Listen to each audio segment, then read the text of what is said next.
이것은 스승의 목소리이다. 외침과 어루만짐이다. 이 목소리가 회개하기를 원치 않는 사람들에게 말할 때에는 외침이 되고, 비록 불완전하더라도 하느님과 그분의 말씀을 찾아내려는 착한 뜻을, 하느님과 그분의 말씀을 찾아낸 다음에는 자기를 거룩하게 하려는 착한 뜻을 가진 사람들에게 말할 때에는 어루만짐이 된다. 이 사람들에게는 말씀이 친구의 어루만짐이 되고 예수의 축복이 된다. 40. 알려지지 않은 제자들에게 말씀하시다. 1947년 3월 15일. 많은 사람들이 햇볕에 건초가 마르고 있는 니까의 풀밭에 모여 있다.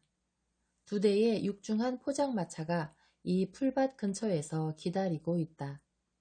내가 선생님께서 그들에게 강복하시고 해산시키신 다음에 모든 여자 제자들이 그 마차들을 향하여 인도되어 그것들에 오르는 것을 보자 나는 그것들이 기다리고 있는 이유를 깨닫는다.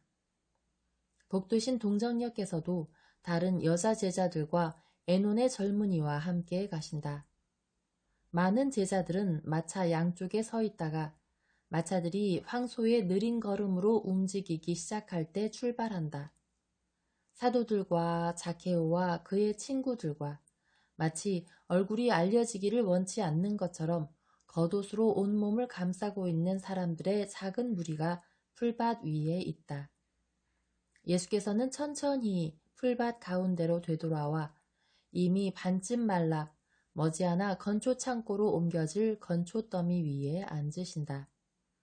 그분께서는 생각에 잠겨 계시고 모든 사람들이 그분의 묵상을 존중하여 그분에게서 약간 떨어져서 서로 구별되는 세 무리를 이루고 있다. 그분의 묵상이 계속되고 기다림도 계속된다. 햇볕은 점점 더 강해지고 풀밭 위에서 장렬하여 풀밭에서 건초 마르는 냄새가 강하게 풍긴다.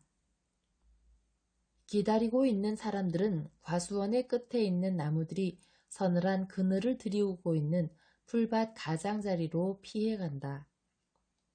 예수께서는 이미 뜨거워진 햇볕 아래 혼자 남아 계신다. 그분께서는 흰 아마포 옷을 입고 미풍에 가볍게 흔들리는 얇은 비단으로 만든 흰 두건을 쓰고 계셔서 아주 하얗게 보이신다. 아마 그것은 신디케가 짜들인 두건인 것 같다. 느리고 애처로운 소들의 울음소리가 근처 외양간에서 들려오고 새끼 새들의 짹짹거리는 소리가 과수원의 나뭇가지들과 타작마당에서 들려온다. 그것은 어린 새들이 짹짹거리는 소리와 병아리들이 삐약거리는 소리이다. 봄마다 새로워지며 계속되는 생명이다. 집 비둘기들은 그놈들의 둥지로 돌아가기 전에 미끄러지듯 안정된 자세로 높은 곳에서 날아다닌다. 니까의 집 근처에 집에서인지 어떤 밭에서인지 내가 모르는 곳에서 한 여인이 자장가를 부르고 있고 처음에는 새되고 어린 양의 울음소리처럼 떨리고 있던 어린이의 가는 목소리가 작아지다가 잠잠해진다. 예수께서는 생각의 골몰에 계신다. 그분께서는 햇볕을 개의치 않으시고 여전히 묵상하고 계신다. 나는 계절들의 혹독함에 대한 복되신 우리 예수의 예외적인 저항력을 자주 눈여겨보았다. 나는 그분께서 더위와 추위를 심하게 타시면서도 극기의 정신으로 불평 없이 인내하시는지 아니면 그분께서 맹위를 떨치는 자연의 힘을 제어하시는 것처럼 지나친 추위와 더위를 억누르시는지를 결코 이해해 본 적이 없다. 나는 모르겠다. 나는 그분께서 추위나 더위를 탓하며 불평하시는 몸짓을 하시는 것을 한 번도 본 적이 없고 사람들이 보통 심한 더위나 추위에 대하여 취하는 예방조치를 취하시는 것을 한 번도 본 적이 없다. 어느 날 나는 팔레스티나에서는 사람들이 맨머리로 다니는 것은 관례가 아니고 따라서 예수의 금발머리가 햇볕에 반짝인다고 말할 때 내가 틀리게 말한다고 지적받았다. 팔레스티나에서 맨머리로 다니는 것이 가능하지 않다는 것이 정말로 사실일 수도 있다. 나는 거기 가본 적이 없어 알지 못한다. 내가 아는 것은 예수께서는 보통 머리에 두건을 쓰지 않으신다는 것이다. 그리고 만일 걷기 시작하실 때 그분께서 두건을 쓰고 계신다 해도 마치 그분께서는 거치적거리는 것을 견뎌내지 못하시는 것처럼 금방 그것을 벗어 한 손에 드시고 다른 어떤 것보다 그분의 얼굴에서 먼지와 땀을 닦는 데 쓰신다. 그분께서는 비가 올 때 겉옷자락으로 머리를 덮으신다. 햇볕이 강할 때는 특히 그분께서 어딘가로 길을 가실 때는 햇볕으로 그분 자신을 보호하시느라고 비록 간격이 떨어져 있더라도 줄지어 서 있는 나무 그늘들을 찾으신다. 그러나 그분께서 오늘처럼 가벼운 베일을 머리에 쓰고 계시는 것은 드문 일이다. 이 언급이 어떤 사람들에게는 쓸데없는 것으로 여겨질지도 모른다. 그러나 그것도 내가 보는 것의 일부를 이루는 것이다. 그래서 나는 예수께서 생각하고 계시는 동안에 그것을 언급하는 것이다. 그분께서 이렇게 오랫동안 저기 머무르는 건 해로울 겁니다. 사도의 무리에도 자케오의 무리에도 속해 있지 않은 한 사람이 외친다. 그분의 제자들에게 가서 말합시다. 게다가 나는 너무 시간이 오래 걸리는 건 좀 곤란합니다. 다른 사람이 말한다. 그래요, 맞아요. 아둠밈 산맥은 밤에는 그리 안전하지가 않거든요. 그들은 사도들에게 다가가서 말한다. 좋습니다. 내가 가서 당신들이 떠나고 싶어 한다고 그들에게 말하지요. 아니요, 그렇게 하지 마세요. 우리는 어두워지기 전에는 적어도 앤세메스까지는 갔으면 좋겠다는 말입니다. 유다는 비꼬는 미소를 지으며 간다. 그는 선생님께로 몸을 숙이며 말한다. 저 사람들은 햇볕이 선생님께 해를 끼칠 수도 있기 때문이라고 말합니다만, 그러나 사실은 그들이 사람들의 눈에 너무 띄는 게 그들에게 해가 될 수도 있기 때문입니다. 그들은 흩어지기를 원하고 있습니다. 가겠다. 나는 생각을 하고 있었다. 그들의 말이 옳구나. 예수께서 일어나신다. 저만 빼놓고는 모든 사람이 가리오 사람이 불평한다. 예수께서는 그를 쳐다보시지만 말씀은 하지 않으신다. 그들은 함께 유다가 유다인들이라고 부른 사람들을 향하여 간다. 나는 벌써 당신들 모두를 떠나보냈습니다. 어제 여러분에게 말했지요. 나는 예루살렘에서만 말하겠습니다. 그건 사실입니다. 하지만 사실 저희는 선생님께 말씀을 드리고 싶습니다. 저희가 선생님께 개별적으로 말씀드릴 수 있겠습니까? 이 사람들의 말을 들어주십시오. 이 사람들은 저희를, 아니 더 정확히 말한다면 저를 무서워합니다. 가리옷의 유다가 독사 같은 미소를 지으며 다시 말한다. 저희는 아무도 무서워하지 않습니다. 만일 저희가 원한다면 저희는 저희의 평화를 보호하기 위하여 어떻게 해야 할지를 알 겁니다. 그러나 팔레스티나의 모든 사람들이 겁쟁이는 아닙니다. 저희는 다윗의 용사의 후손들이니 만일 당신이 아직 업신여김을 받지 않고 노예가 아니라면 당신은 우리의 선조에 대하여 경의를 표해야 할 겁니다. 그분들은 가장 먼저 성왕의 편을 들었고 가장 먼저 마카베오 형제들의 편을 들었습니다. 그리고 경의와 조언이 다윗의 후손께 드려져야 하는 지금도 첫째입니다. 그분께서는 위대하시니까요. 그러나 모든 사람은 그가 아무리 위대한 사람이라도 인생의 결정적인 시간들에는 한 친구를 필요로 할 수도 있으니까요. 겉옷과 두건을 포함하여 아마옷으로 자기의 엄격한 얼굴까지 온몸을 감싸고 있던 한 사람이 열정적으로 대답한다. 당신은 저희를 친구로 가지고 계십니다. 저희는 3년 동안 그래왔습니다. 왜냐하면 저희는 당신을 알지 못했었습니다. 저희는 너무 여러 번 거짓 메시아들에게 속아서 모든 주장을 쉽게 믿지 않게 되었습니다. 그러나 최근의 사건들이 저희를 비추어 주었습니다. 그분이 하신 일들은 하느님의 일입니다. 그래서 저희는 그분께서 하느님의 아들이라고 말하는 겁니다. 그러면 여러분은 그분께서 여러분을 필요로 한다고 생각하십니까?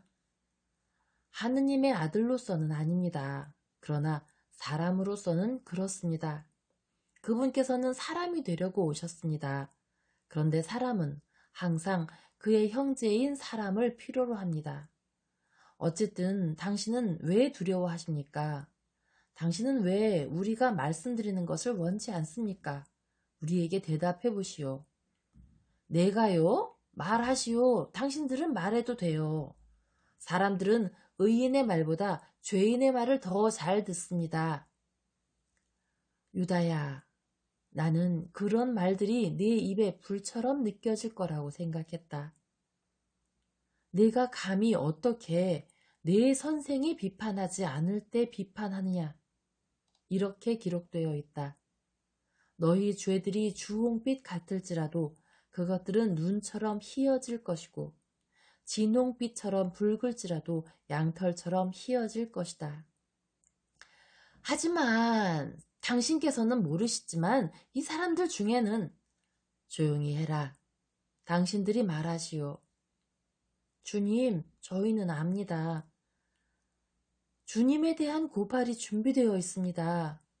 그들은 당신께서 율법과 안식일들을 어기시고 사마리아인들을 저희보다 더 사랑하시고 세리와 창녀를 변호하시고 베일제붓과 다른 어둠의 세력들과 흑마술에 의지하시고 성전을 미워하시고 성전의 파괴를 원하신다고 비난합니다. 그리고 그만하면 됐소. 누구나 고발할 수는 있지만 고발을 증명하기는 어렵습니다. 하지만 그들 가운데에는 그 고발을 뒷받침하는 사람들이 있습니다. 선생님께서는 그곳에 있는 사람들이 의인이라고 생각하십니까? 나는 순한 자의 표상인 욥의 말들로 당신들에게 대답하겠습니다. 그 순한 자는 나입니다. 내가 당신들 모두를 의인으로 여기다니 그것은 내 생각과 거리가 멉니다. 그러나 나는 끝까지 내 무죄를 주장할 것이고 내가 시작한 내 변호를 단념하지 않겠습니다. 왜냐하면 내 양심은 내 모든 삶 안의 어떤 것에 대해서도 나를 비난하지 않기 때문입니다. 자, 나는 거짓말쟁이도 할 수 있는 말들로 나 자신을 변호하지 않고 내가 항상 율법을 존중하라고, 아니 훨씬 더 존중하라고, 즉 내가 율법에 대한 순종을 완전하게 했고 내가 안식일들을 더럽히지 않았다는 것을 모든 이스라엘이 증언할 수 있습니다. 당신은 무엇을 말하고 싶습니까? 크게 말하시오. 당신 지금 어떤 몸짓을 하려다 멈추었습니다. 크게 말하시오. 수수께끼 같은 작은 무리 중에 한 사람이 말한다. 주님, 사내들인의 최근 회의에서 그들은 선생님께 대한 맹렬한 비난의 문서를 읽었습니다. 그것은 선생님께서 계셨던 사마리아의 에프라임에서 온 거였는데 선생님께서 몇 번 안식일을 어기셨다는 것을 입증했다고 말하는 것이었습니다. 그리고 나는 다시 한번 욥과 함께 당신에게 대답하겠습니다. 그런데 하느님께서 위선자의 영혼을 구해 주시지 않는다면 그가 탐욕으로 인하여 훔친다 해도 그의 희망이 무엇이겠습니까?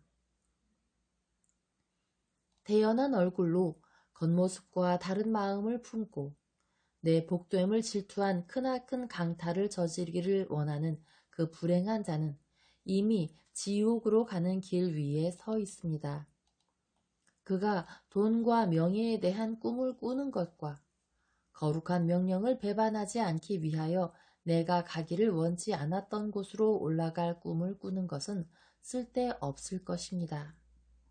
그러니 그를 위하여 기도한 것이 아닌 다른 일로 우리가 그에게 관심을 가지겠습니까? 그러나 사내들이는 보시오, 이것이 사마리아인들의 그에 대한 사랑이요. 그들은 우리의 환심을 사기 위하여 그를 고발합니다 하고 말하며 당신을 조롱했습니다. 당신들은 사마리아 사람의 손이 그 글을 썼다고 확신합니까? 아닙니다. 그러나 최근에 사마리아는 선생님께 가혹했습니다. 왜냐하면 사내들인의 하수인들이 내가 부숴야 하는 어리석은 바람들을 불러일으키며 사람들을 휘저어 놓았고 거짓 충고로 선동했기 때문입니다. 어쨌든 에프라임과 유다에 대하여 이런 말이 있습니다. 은혜를 잊고 위협 앞에 굴복하는 사람의 마음은 변덕스럽기 때문에 어떤 곳에서도 그렇게 말할 수 있을 것입니다. 너희의 선함은 아침 안개와 같고 아침에 증발되는 이슬과 같다. 그러나 그것이 사마리아 사람들이 죄 없는 사람을 고발하는 사람들이라는 걸 증명해 주지는 않습니다. 그릇된 사랑이 그들로 하여금 나에게 분노하게 만들었습니다. 그러나 그것은 혼미한 사랑입니다. 다른 어떤 증거가 내가 사마리아인들을 더 사랑한다는 비난을 증명해 줍니까? 선생님께서는 그들을 너무 사랑하시기 때문에 유다야 들어라 하고 말씀하시는 대신에 항상 이스라엘아 들어라 하고 말씀하신다는 비난을 들으십니다. 그리고 선생님께서는 유다를 비난하실 수가 없다고. 정말입니까? 랍비들의 지혜가 거기서 길을 잃습니까? 나는 예레미야가 말하는 것처럼 유다가 그것을 통하여 구원을 받게 될 다윗에게서 나온 싹이 아닙니까? 그 예언자는 유다가, 특히 유다가 그때 구원을 필요로 할 것이라는 걸 예견합니다. 그리고 예언자는 다시 다윗은 이스라엘의 집의 옥좌에 앉아 남자 후손이 결코 끊어지지 않을 것이기 때문에 이 가지는 주님이라고 우리의 의인이라고 불릴 것이다 라고 말합니다. 그럼 무엇입니까? 그 예언자가 실수했습니까? 혹시 그가 술에 취했었습니까? 무엇으로 취했겠습니까? 틀림없이 속죄로 취했지 다른 것으로 취하지는 않았습니다. 왜냐하면 아무도 나를 비난하기 위하여 예레미야가 술꾼이었다고 주장할 수는 없을 것이기 때문입니다. 그런데 그는 다윗의 가지가 유다를 구원하고 이스라엘의 왕좌에 앉을 것이라고 말합니다. 그러므로 비춤을 받은 예언자는 유다보다는 오히려 이스라엘이 선택될 것이고 왕은 이스라엘 쪽으로 갈 것이며 유다가 구원만을 얻는다 해도 그것은 은총일 것이라고 말해야 합니다. 그럼 그것은 이스라엘 왕국이라고 불릴까요? 아닙니다. 그것은 그리스도의 왕국이라고 불릴 것입니다. 다른 예언자의 말대로 한 달 동안에, 아니 하루도 안 걸려서 3명의 거짓 목자들을 심판하고 단죄하고 그들의 영혼이 나에게 닫힌 채로 남아있었고 그들이 표상으로서의 나를 갈망하면서도 본성으로는 나를 사랑하지 않았기 때문에 그들에게 내 영혼의 문을 닫은 다음에 흩어진 부분들을 모아서 주님 안에서 재건하는 그리스도의 왕국일 것입니다. 이제 나를 보내시고 나에게 2개의 막대기를 주신 분께서는 그 두 개를 부러뜨리실 것입니다. 그리하여 잔인한 자들이 은총을 잃을 것이고 채찍이 하늘에서 오지 않고 세상에서 오게 될 것입니다. 사람들이 사람들에게 휘두르는 채찍들보다 더 고통스러운 것은 없습니다. 그렇게 될 것입니다. 오, 그렇게 되고 말고요. 나는 얻어맞을 것이고 양들의 3분의 2는 흩어질 것입니다. 3분의 1만이, 항상 3분의 1만이 구원받을 것이고 끝까지 인내할 것입니다. 그리고 이 3분의 1은 내가 가장 먼저 지나갈 불로 지나가 은과 금처럼 정화되고 단련될 것이고 너희는 내 백성이다라는 말을 들을 것이며 그들은 나에게 당신께서는 나의 주님이십니다 라고 말할 것입니다. 그런데 소름 끼치는 행위에 값이고 더러운 품삯인 삼식세케를 받을 사람이 있을 것입니다. 그 돈들은 그것들이 나온 곳으로 다시 돌아갈 수는 없을 것입니다. 왜냐하면 돌들이 죄 없는 사람의 피와 가장 극렬한 집요함에 의하여 박해받게 될 사람의 땀으로 얼룩진 그 세켈들을 보고 두려워서 소리칠 것이기 때문입니다. 그래서 그것들은 쓰인 대로 바빌론의 노예들로부터 외국인들을 위한 밭을 사는 데 쓰일 것입니다. 아, 외국인들을 위한 밭. 여러분은 그 외국인들이 누구인지 아십니까? 유다와 이스라엘 사람들, 머지않아 시대들을 통하여 더 이상 조국을 가지지 못할 사람들입니다. 그리고 그들의 과거의 땅도 그들을 받아들이지 않을 것입니다. 그 땅은 심지어 그들이 죽을 때에도 그들을 토해낼 것입니다. 왜냐하면 그들이 생명을 물리치기를 원했기 때문입니다. 얼마나 끔찍한 일인지. 예수께서는 마치 짓눌리시는 듯 고개를 숙이고 침묵하신다. 그 다음에 그분께서는 고개를 드시고 주위를 둘러보시며 거기 있는 사람들, 즉 사도와 비밀 제자와 자케오와 그의 친구들을 보신다. 그분께서는 악몽에서 깨어나는 사람처럼 한숨을 쉬신다. 그리고 말씀하신다. 당신들은 또 무슨 다른 말을 하고 있었지요? 아, 내가 세리들과 창녀들을 사랑한다고 비난받는다고 말했지요. 그건 사실입니다. 그들은 병들어 있고 죽어가고 있습니다. 생명인 나는 그들에게 나 자신을 생명으로 줍니다. 구속된 내 양떼들이여 오시오. 그분께서는 자케오와 그의 친구들에게 말씀하신다. 와서 내 명령을 들으시오. 나는 당신들보다 더 결백한 많은 사람에게 예루살렘으로 오지 마시오 하고 말했습니다. 그러나 나는 당신들에게는 오시오 하고 말합니다. 이것은 불공평하게 보일 수도 있을 것입니다. 사실 그렇습니다. 가리오 사람이 그분의 말씀을 가로막으며 말한다. 예수께서는 그의 말을 못 들은 채 하시며 겉옷으로 몸을 감싸고 있는 자케오와 그의 친구들에게 계속 말씀하신다. 그러나 나는 당신들에게 말합니다. 오시오. 왜냐하면 당신들이야말로 당신들의 착한 뜻이 능하신 아버지의 도움을 받고 지금 은총 안에서 자유롭게 자라기 위하여 다른 나무들보다 이슬을 더 필요로 하는 나무들이기 때문입니다. 다른 일들에 대해서는 하늘 자체가 혼동할 수 없을 표징들을 통하여 대답할 것입니다. 정녕 살아있는 성전은 파괴되었다가 사흘 안에 재건되어 영원히 남아있을 것입니다. 그러나 그저 흔들리기만 하고 자기가 이겼다고 생각할 죽은 성전은 멸망하여 다시는 일어나지 못할 것입니다. 가시오. 그리고 두려워하지 마시오. 속죄하면서 내 날을 기다리시오. 그러면 그날의 새벽이 틀림없이 여러분을 빛으로 인도할 것입니다.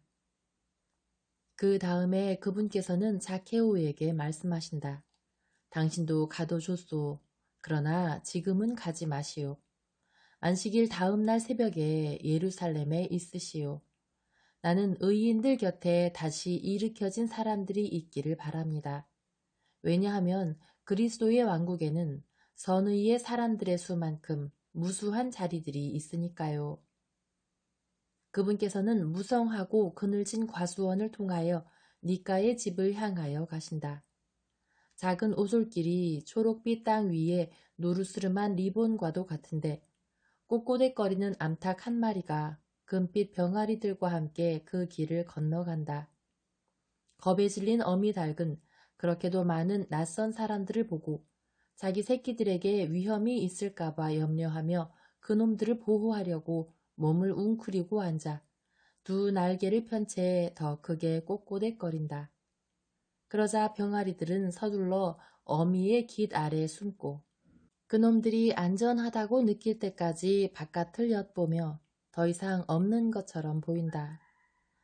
예수께서 걸음을 멈추시고 그 암탉을 보신다. 그분의 눈에서 눈물이 흘러내린다. 선생님께서 울고 계셔. 왜 우실까? 선생님께서 울고 계셔. 사도들, 제자들, 구속받은 죄인들 모두가 속삭인다. 베드로가 요한에게 말한다. 선생님께서 왜 우시는지 여쭤봐.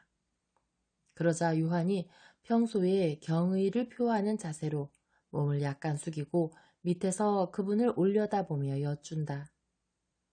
저의 주님, 주님 왜 울고 계십니까? 혹시 선생님께서 들으셨거나 선생님께서 전에 말씀하신 것 때문입니까? 예수께서는 정신을 가다듬으신다. 그분께서는 서글프게 미소 지으시며 계속 다정하게 병아리들을 보호하는 암탉을 가리키시며 말씀하신다. 아버지와 하나인 나도 에제키엘이 말한 것처럼 발가벗고 수치스러운 예루살렘을 보았다. 나는 예루살렘을 보고 그 가까이로 지나갔는데 내 사랑의 때가 왔을 때 예루살렘 위에 내 겉옷을 펴서 그 헐벗은 몸을 가려주었다. 나는 예루살렘의 아버지가 된 다음에 그것을 여왕으로 만들기를 원했고 암탉이 그 새끼들을 보호하고 있는 것처럼 그것을 보호하기를 원했다. 그러나 병아리들은 그놈들의 어미의 보호를 고맙게 여기고 그 두 날개 밑으로 피해 들어가는데 예루살렘은 내 겉옷을 거절한다. 그러나 나는 내 사랑의 계획 안에서 인내할 것이다. 나중에 나는 내 아버지께서는 그분의 뜻에 따라 행하실 것이다. 그러면서 예수께서는 병아리들을 품고 있는 암탉을 방해하지 않기 위하여 풀밭 위로 지나가시는데 다시 한번 두 줄기 눈물이 그분의 슬퍼하는 창백한 얼굴로 흘러내린다. 그들 모두가 모든 사람들이 니가의 집 입구에 이르기까지 속삭이며 그분의 발자국을 뒤따라간다. 예수만이 사도들과 함께 안으로 들어가시고 다른 사람들은 그들의 목적지들을 향하여 계속 길을 간다.